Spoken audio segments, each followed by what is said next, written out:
Finally আমি আমার রিপোর্টটা হাতে পেয়ে গেছি। Hello everyone, welcome back to my channel. আমি শর্মিষ্ঠা চলে এসেছি আজকে একটা নতুন ভিডিও নিয়ে। সম্ভবত এরকম ধরনের ভিডিও আমি তোমাদের সাথে শেয়ার করি না বা গল্প করি না। আজকে ভাবলাম তোমাদের সাথে একটু গল্প করা যাক। তো আমি ঘুম থেকে উঠে ঘরটর মুছে স্নান টান করে নিয়েছি। আর এদিকে যেহেতু ঘুমাচ্ছিল সেই জন্য আমার আর বিছানাটা গুছানো হয়নি। সমস্ত বাসি কাজ সেরেই স্নান করতে আমার সত্যিই খুব ভালো লাগে, মনটা ফ্রেশ লাগে। স্নান করে এসে শুধু পুজো দেওয়া ছাড়া আর কিছু বুঝি না। আর এদিকে যে জামা কাপড়গুলো দেখছো, ওর সব কাজের জামা রাতেরবেলা সব ধুয়ে রেখেছি। ধুয়েই আমি এইগুলো মেলে দিয়েছিলাম, সবই শুকিয়ে গেছে। এদিকেও আমাকে একটু জল ভরে দিচ্ছে, কারণ সকালবেলা ওইদিকে জল ভরতে গেলে আমার রান্না বান্না কাজ হবে না। তো আমাকে আজকে একটু জল ভরে হেল্প করে দিচ্ছে। বেলার দিকেই আমি জলটা ভরি। তো যাই হোক, ঘর মোছা হয়ে গেছে, তবু আমাকে বিছানা ঝাড়তে হলো। হাতটা ধুয়ে এলাম ভালোভাবে।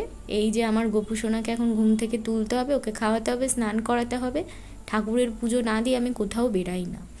তো আমার স্নান টান হয়ে গেছে, যেহেতু আমি বসে পড়েছি। গোপালের মশারি টশারি খুলে একটু গুছিয়ে নেব। ঠাকুরের জায়গা পরিষ্কার করে নিয়েছি। আর এই যে আমার গোপু সোনাকে আদর করি, প্রতিদিন ঘুম থেকে তুলে এইভাবে আদর করি। তো আজকে আমি একটু তাড়াহুড়ো করছি, কারণ আমাকে একটু বেরাতে হবে। তবুও আমার একটু লেট হয়ে যায়, কারণ ঠাকুরের কাছে বসলে অনেক তাড়াহুড়ো করে পুজো দেওয়া যায় না। অল্প একটু ফুল নিয়ে এসেছিলো, আর এদিকে সন্দেশ কলা দিয়ে পুজো দিয়ে দিয়েছি। আর এদিকে আমি এই প্রতিদিন সবার জন্য একটু প্রার্থনা করি আর হরিনাম জপ করি। আর যেহেতু ভিডিওটা অনেক বড় হয়ে যাবে, সেই জন্য আমি একটু স্পিডটা বাড়িয়ে দিলাম, ঠিক আছে। আর এদিকে আমার ভাত করা হয়ে গেছে। আর এদিকে আমি ডালটা বসাবো। ততক্ষণে আমি সকালবেলা ওই অ্যালোভেরা জুস আর আমলার জুসটা আমি প্রতিদিন এখন খাই। যেহেতু সকালবেলা আমি ঘুম থেকে উঠে আগে জল খাই, কিন্তু আমার 10:30 বেজে যায় মিনিমাম।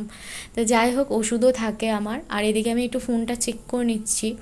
একটা কাজ করতে না করতে আমাকে আর একটা কাজ করতে হয়, মানে আমি খুব স্পিডে কাজ করি সকালবেলা। আমার সময় হয় না যে আমি তোমাদের সাথে ব্লগ শেয়ার করব। আর এখন এই যেহেতু আমি ইউএসজি করাতে যাব, সেই জন্য আমাকে এই আধার কার্ডটা আর প্রেসক্রিপশানটা রেডি করে নিতে হচ্ছে। এখন আমি যাচ্ছি রান্না করতে। কুমড়ো ভাজা, পটল ভাজা আর ডাল করবো, আর এদিকে ডিম ভাজা। আজকে যেহেতু বেরাবো খুব তাড়াতাড়ি, আমাকে 10:30টার মধ্যে ঢুকতে হবে, সেই জন্য সমস্ত কাজ আমাকে তাড়াতাড়ি করতে হবে। এদিকে আমি রেডি হয়ে নিয়েছি। আমি নর্মালভাবেই রেডি হয়েছি, এই গরমে কিছুই ভালো লাগে না। এই যে আমরা জিপ গাড়ি ধরে নিয়েছি। এই যে ও এখন কথা বলে নিচ্ছে, দেখি কতজনের পরে আমার হয়। তো আমার তো মুখ চোখ শুকিয়ে গেছে। আমি রিপোর্ট হাতে পেয়ে গেছি। এই যে হচ্ছে আমার রিপোর্ট। দেখে তোমাদের কি মনে হচ্ছে, আমার কোনো দেরি হবে কি না?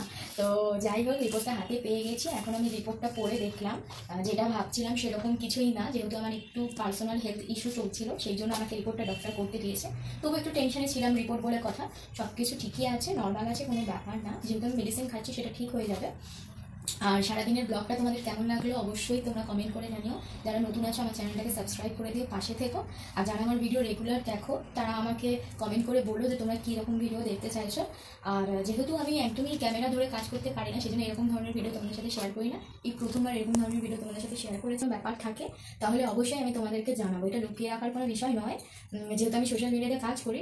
তো অবশ্যই তোমরা জানতে। ভালো থেকো, সুস্থ থেকো, আর দেখা হবে নেক্সট ব্লগে।